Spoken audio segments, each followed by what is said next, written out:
अब तक तो उत्तर प्रदेश के शिक्षक मतगणना करते थे, जनगणना करते थे, सर्वे करते थे, लेकिन अब जो है उत्तर प्रदेश के शिक्षकों को भूसा भी ढोना पड़ेगा। हाँ, ये खबर बिल्कुल सच है और ये खबर आया है उत्तर प्रदेश के बरेली जिला के नवाबगंज क्षेत्र के। नवाबगंज के क्षेत्र के जो खंड शिक्षा अधिकारी होते हैं वो एक आदेश जारी करते हैं और कहते हैं इस क्षेत्र के अधीन आने वाले सभी स्कूल को गौशालों के लिए 46 किलो पर यूनिट जो है भूसा इकट्ठा करना पड़ेगा। तो अब सवाल ये है कि क्या शिक्षक एक मजदूर से भी बदतर हो गया है? तो आज हम परत दर परत खोलेंगे कि भारत के सबसे बड़े राज्य उत्तर प्रदेश की शिक्षा व्यवस्था क्या है और वहां के शिक्षकों की क्या हालत है। तो देखिए दोस्तों, अब देखिए जो उत्तर प्रदेश का जो शिक्षक होता है ना, वो शिक्षक नहीं होता है बल्कि एक वो मजदूर होता है। अरे मजदूर भी तो कहना थोड़ा सम्मान की बात है, मजदूर से भी बदतर हो गया। कैसे? देखिए, वो पढ़ाने के अलावा सब काम करता है। पहला काम क्या करेगा? वो मिड डे मील का प्रबंधन करेगा, यानी कि जब उसको किताब में उठाकर पढ़ाना चाहिए, बच्चों के हाथों में कलम पकड़ाना चाहिए, तब वो राशन इकट्ठा करता है, तब वो खाना बनवाता है। उसके अलावा एप्स पर डिजिटल बेगारी करता है, यानी कि वो घंटों एक मोबाइल ऐप्स पे अटेंडेंस, फोटो, वीडियो के चक्कर में पड़ा रहता है और उसके ड्यूटी टाइम का एक बहुत बड़ा हिस्सा सिर्फ मोबाइल पर सरकार को खुश करने में लग जाता है।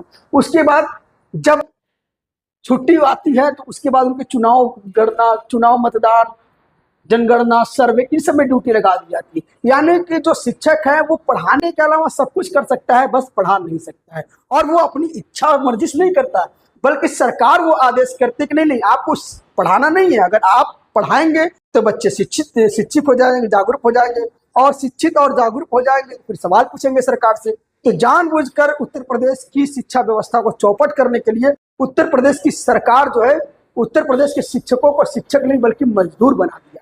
अब आगे का हम जमी हकीकत समझेंगे कि सरकार के दावे में कितनी सच्चाई है, तो हम समझेंगे। अगर हम बात करेंगे कि सरकार के जो दावे है वो कहते हैं कि हमने इंफ्रास्ट्रक्चर को सुधार किया, हर स्कूल को डिजिटल किया, तो समझिए आज हकीकत सरकार कागजों पे डिजिटल क्रांति ला रही है। यानी कि सरकार कहती है कि हम हर स्कूल में computer lab, digital board provide कर रहे हैं, लेकिन आपके उत्तर प्रदेश के लगभग 60% से अधिक स्कूलों में एक बल बिजली कनेक्शन ही नहीं है, और बिजली कनेक्शन है तो वहाँ पे लाइट नहीं आती है। वहाँ पे जो भी कंप्यूटर प्रयोगशालाएं बनी है उस पर धूल जमी पड़ी है। उसके बाद अगर हम बात करें कि इंटरनेट कनेक्टिविटी नदारत, यानी कि ऐसे जो शहरी स्कूल के सरकारी स्कूल है जहाँ पे इंफ्रास्ट्रक्चर पहले से बहुत अच्छा है, वहां पे भी इंटरनेट कनेक्टिविटी अब तक उपलब्ध नहीं कराई जा सकती। तो सरकार के दावे में कितनी सच्चाई है और कितनी खोखलापन है वो तो आपको स्वयं दिख रहा होगा। उसके बाद अगर हम बात करेंगे कि जर्जर बुनियादी ढांचा, देखिए दोस्तों, उत्तर प्रदेश में एक योजना आती है मिशन कायाकल्प। मिशन कायाकल्प के तहत ये संकल्प लिया जाता है कि उत्तर प्रदेश में जितने भी जर्जर स्कूलें हैं उनके कायाकल्प को सुधारा जाएगा। लेकिन सच्चाई क्या है? सच्चाई यह है बस उसको पेंट करा दिया गया और बच्चों के लिए बैठने की टाट व्यवस्था करा दी गई। यही है वास्तविक उत्तर प्रदेश की शिक्षा व्यवस्था की सच्चाई। आपको पता होना चाहिए कि उत्तर प्रदेश में बहुत से ऐसे स्कूल हैं जहाँ पे लेडीज टॉयलेट तक नहीं है, जहाँ पे जेंट्स टॉयलेट तक नहीं है। बच्चे खुले मैदान में शौचालय करने के लिए मजबूर है। उसके बाद देखते हैं आगे की सच्चाई।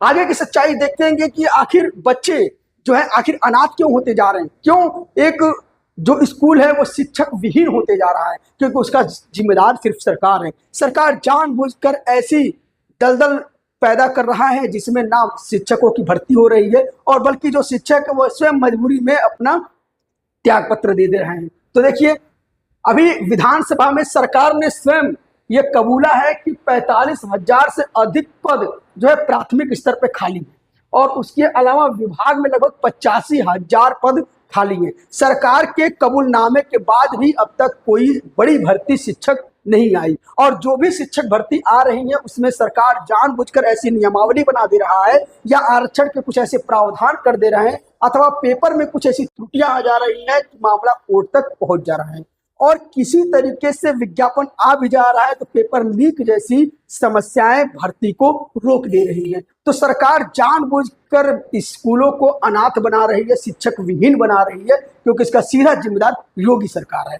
उसके बाद अगर हम बात करेंगे कि बहुत से ऐसे स्कूल जो हैं एक शिक्षक पूरे स्कूल को संभाल रहा है, एक शिक्षक पूरे स्कूल को संभाल रहा है। और वो शिक्षक सिर्फ पढ़ाता नहीं है, वो शिक्षक मिड डे मील का व्यवस्था भी कराएगा, वो शिक्षक कागजी काम भी करेगा, वो शिक्षक डॉक्यूमेंट के सत्यापन भी करेगा, और अंत में अगर कभी समय आ गया तो वो पढ़ा भी सकता है। यानी कि उत्तर प्रदेश में शिक्षा एक मजाक बन के रह गया है।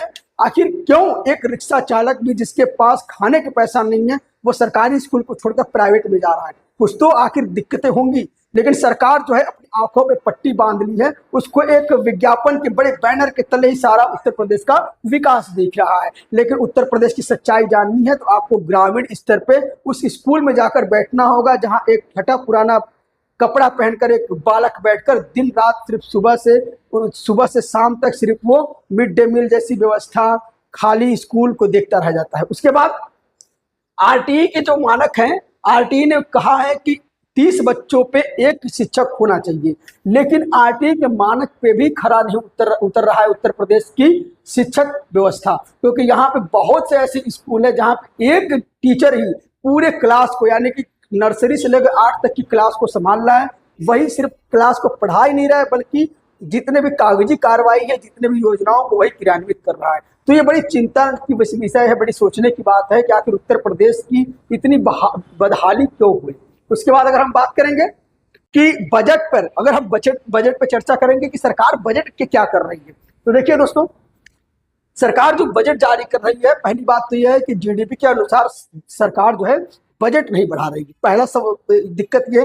दूसरा दिक्कत ये है कि अगर बजट आ भी जा रहा है तो उसका बड़ा अमाउंट सिर्फ बैनर और पोस्टर के विज्ञापनों में जा रहा है, और वो बैनर पोस्टर जो विज्ञापन है जनता को जागरूक करने या शिक्षा के कायाकल्प को सुधारने के लिए नहीं है, बल्कि वो नेताओं के प्रचार करने के लिए कि हमने ये स्कूल बनाए और कुछ नहीं।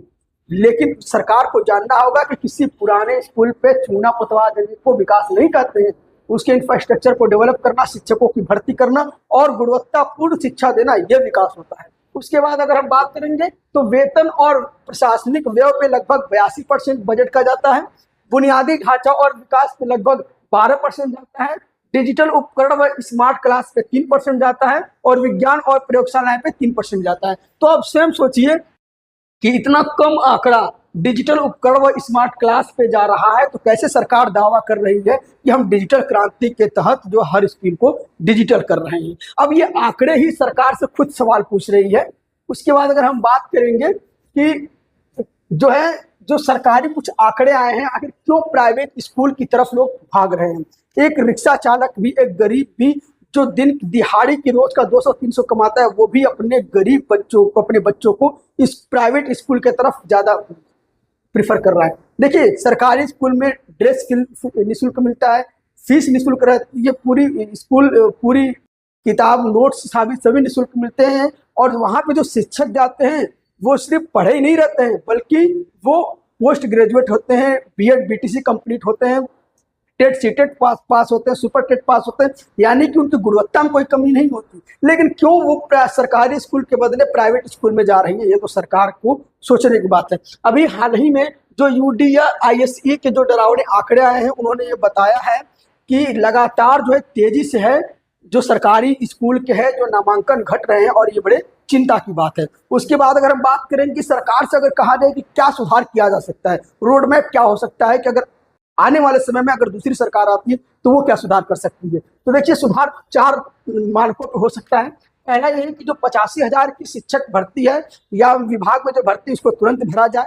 उसके बाद जो है जो शिक्षक होते हैं उनको गैर शैक्षणिक कार्य न सौंपा जाए, जैसे कि जनगणना कराना, सर्वे करना, मतदान कराना, इन सब कार्यों से शिक्षकों को मुक्ति मिलना चाहिए। उसके बाद जो कागजी स्मार्ट क्लासेस जो होता है, जो कागजी स्मार्ट क्लासेस पे आना चाहिए, और फिजिकल ऑडिट होना चाहिए, जमीनी स्तर पे जाकर ऑडिट होना चाहिए, और ग्राम पंचायतों को भी स्कूल के मतलब स्कूल में समाहित करना चाहिए, जिससे सरकार से डायरेक्ट सवाल जवाब कर सके, स्थानीय शासन का उसमें योगदान होना चाहिए। उसके बाद हमारी जो उत्तर प्रदेश की शिक्षा व्यवस्था है वो लर्निंग आउटकम आधारित मूल्यांकन होना चाहिए, यानी कि आपने बजट में कितना पैसा खर्च किया उससे नहीं मतलब होना चाहिए, आपके द्वारा किए गए खर्च से आखिर शिक्षा में कितना सुधार आया, कितना गुणवत्तापूर्ण शिक्षा में वृद्धि हुई, और कितने बच्चे अच्छे से पास हुए, इस पे फोकस करना चाहिए। लेकिन उत्तर प्रदेश जिस दिन ये सुधार करेगी उस दिन शायद हमारा उत्तर प्रदेश उत्तम प्रदेश हो जाएगा। उसके बाद अगर हम बात करेंगे कि आज सवाल अगर आप नहीं पूछेंगे सरकार से, आज नहीं आप पूछेंगे अपने अधिकार के लिए, तो आज हमारा जो उत्तर प्रदेश है वो उत्तम प्रदेश कभी नहीं बन पाएगा। तो ये वीडियो शेयर करिए अपने अधिकार के लिए, अपने हक के लिए, अपने सम्मान के लिए, क्योंकि दोस्तों एक शिक्षक सिर्फ शिक्षक नहीं होता है, वो भविष्य निर्माता होता है, वो देश की वो नींव होता है, जो देश को कैसा आकार देगा वो शिक्षक तय करता है। तो ये लड़ाई सिर्फ शिक्षकों की नहीं है, ये लड़ाई सिर्फ शिक्षा व्यवस्था की नहीं है, ये एक आज़ादी की क्रांति है, और वो आज़ादी तभी मिलेगी जब आप शिक्षित होंगे। तो इस वीडियो को ज़्यादा से ज़्यादा लाइक करिए, शेयर करिए, सब्सक्राइब करिए, और इस वीडियो को सरकार तक पहुँचाइए कि सरकार भी सोचकर बदलाव करे। Thank you very much.